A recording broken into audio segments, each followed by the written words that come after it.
Now this is an expired copy of the Stargazer's Almanac, and I have a ruler to help me read it, and I'm also going to use a pencil to record what I read off of this amazing chart. Now this chart shows me not only when the sun rises and sets, but also the phases of the moon, when the moon rises and sets. It also shows me when the planets rise and set. It also shows me when the meteor showers are. And it tells me when the best time to view the planets are, when they're overhead, and also tells me lots more information, more than I'll probably ever use. So let me show you how to get started with this chart. The first thing, do you notice how it's wider at the top, then gets smaller in the middle, and then wider at the bottom? Okay, so what this is time goes this way. This is how much night we have, and in January, for the northern hemisphere, our nights are longer than they are in the summer. Okay, and this is the month of June, and the dates are written down along the side. So I've got January, February, March, April, May, all the way to December. So the nights in our winter in December are much longer than the nights are the summertime. So that's one thing I want you to notice. Something else I want you to notice, there's kind of like a hazy line around both sides. That's because it just doesn't go from daylight to darkness. There's this twilight area, and that's marked in here as well. So let's have a look at how to read this. Now over here are the months with days. So over here I can see it says June 17 and June 24. But where do you think June 20th is? The 20th is between those two dates, right? But here's how you tell exactly. Each one of these little dots that makes these little squares up, the ones that run up and down the chart, those each dot represents a day. So the 17th is going to be on this dot here. Then the next one is the 18th and 19th and 20th and 21st, 22, 23. When we get to 24, we reach the intersection where there's another row of dots this way. Okay, so that's how you can tell the exact day. So June 20th would be right there. Okay, so it would be 17, 18, 19, 20. So it'd be 4 dots down from the top. Okay, so let's find out what time Neptune rises on June 17. Okay, so June 17 is right here. Okay, and we're going to go across. You can use a ruler or just follow with your pencil. And we're going to go across until we hit the line that says Neptune rises. Okay, and Neptune just happens to be a green line. So we're going to go across on the 17 until we hit a green line. Now this green line, if you look up further this way, it actually says Neptune rises. Okay, so we'll go back down to our June 17 day. Okay, and we're going to go straight across until we get to that line. Okay, so what time is that? You're going to have to go up on the chart, and this is where your ruler comes in handy.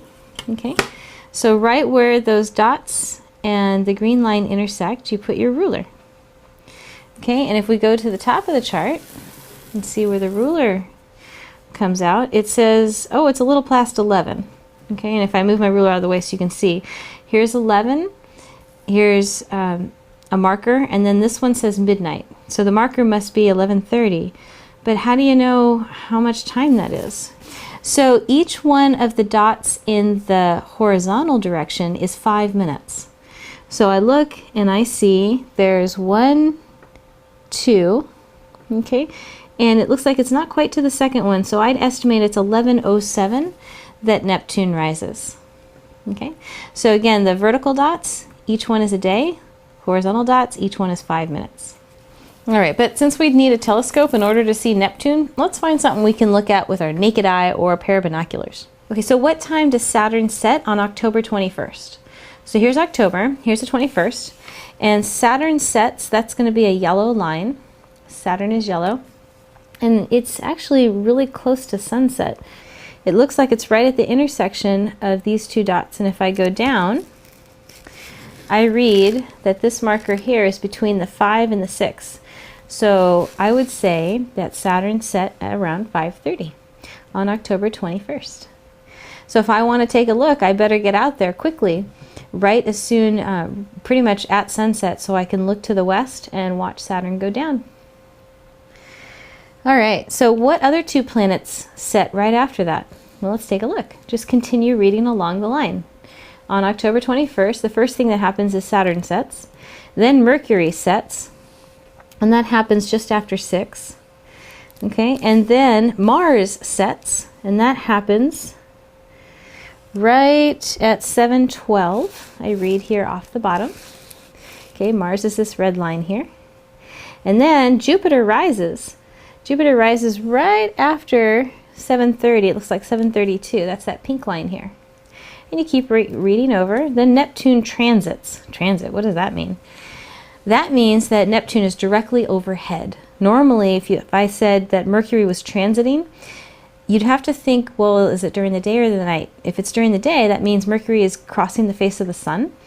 At nighttime, there's no sun, right? So Neptune transit means this is, if you look straight over your head, you're going to see Neptune. Okay, so let's keep going. So on October 21st, follow that line. Let's see. Jupiter rose. Neptune transits. Oh, Betelgeuse rises. This is one of the bright stars that's in the Orion constellation. Okay, now we're at about 10 o'clock. Okay, Uranus transits. That happens at about 10:45. Okay, and then we have midnight, and right at midnight it looks like Sirius rises. That's the dog star, the bright star that's right after Orion. And then we keep going, and it looks like, oh, Neptune sets right before 2 o'clock in the morning. And then if we keep going along, then it says Jupiter transits. That makes sense because Jupiter rose a little earlier in the night, and at some point it's got to go overhead. Yeah. And actually Venus rises right before Jupiter goes overhead. And we're at about 3 o'clock in the morning now. And then if you go all the way over, something's not right. Because now it says October 22nd. Well, that's right, because this is dawn, right? This is the next day. Midnight happened halfway through. That's when we changed from the 21st of October to the 22nd. So when does the sun set for October 21st? So we look back over here to October 21st. And when does that happen? So I know this intersection here is 5:30, so I count backwards. I see 1, 2, 3, 4 dots. So I would subtract that much out. So I'd say probably around 5:10. And if I was really careful, I might say, yeah, it looks more like 5:13 p.m. Okay, good. Now let's find a meteor shower. Do you see these little starbursts here? These are the peak times to see the meteor shower. And a meteor shower span a day or two, so you actually can watch the meteor shower all night long along this day line. But this is the best time to view them. And also make sure that you do check with meteor showers that it's not on the night of a full moon, or you won't see very much. Now you notice little moons here, little half moons, little crescent moons. Okay, those are the exact times where the moon is. In this case, it would be one of the different quarters, and the legend for those is down on the bottom. Okay, and the open circle is going to be new moon. Okay. So you can see here on July 2nd, there is a full moon. Now, something I want you to notice in general about this chart is the lines for Mercury here and the lines for Venus, which are light blue here. They never actually become a full line that lasts throughout the whole night like the other planets. And that's because they're so close to the sun, we just don't get to see them as much. Okay, it has to do with them being interior planets. And you'll notice that's true here. Mercury is only visible a couple of times during the year, and Venus always stays on one side and is only visible for half the year. Now, when you look at this chart long enough, eventually you're going to notice this. It says sun slow. And then, let's see if I can find the sun fast. There, down here, it says sun fast. How can the sun be fast or slow? What is that? We're going to use this a little bit later in a different experiment, but this line here, this wavy line that wiggles back and forth across the meridian here, the straight line would be the meridian, and the wavy line, this is called the equation of time. And it's kind of complicated to explain, but the best way to think about it is imagine that the vertical timeline running down here is noon, not midnight. And the second line, the equation of time that weaves back and forth across it, that shows when the sun crosses the meridian. So on February 5th, let's find that right here. On February 5th, okay, we'll follow that over till we get here and we see that the sun is slow. So the sun actually crosses the meridian not at noon but at 12:14, and that's what we mean by the sun being slow. It should have crossed over at noon. It should have been at the highest point in the sky at noon, but it didn't. This small variation is due to the fact that the Earth's axis is tilted. The equation of time, you'll notice it never really gets much more than 15 minutes, either fast or slow on either side. And we'll be using this later when we talk about sundials and so forth. Okay, so that's what that's about.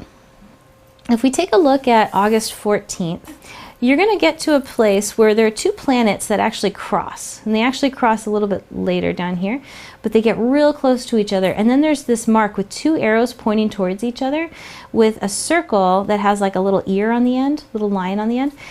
What this means is this is a conjunction. And what that means is if you look up in the sky, these two planets are going to be real close to each other. And astronomers get really excited when that happens. And so it's a great opportunity for photographing. So I actually keep one of these mounted right by my door. So if we're ever headed outside at nighttime, we can quickly just find the day, look over and say, oh, okay, 9 o'clock tonight, this one's going to be up, or this one's going to set, or this one's going to be overhead. Or it's a full moon tonight. So it's a really quick and easy reference sheet to see what's going on. So go ahead and give that a try and have a lot of fun.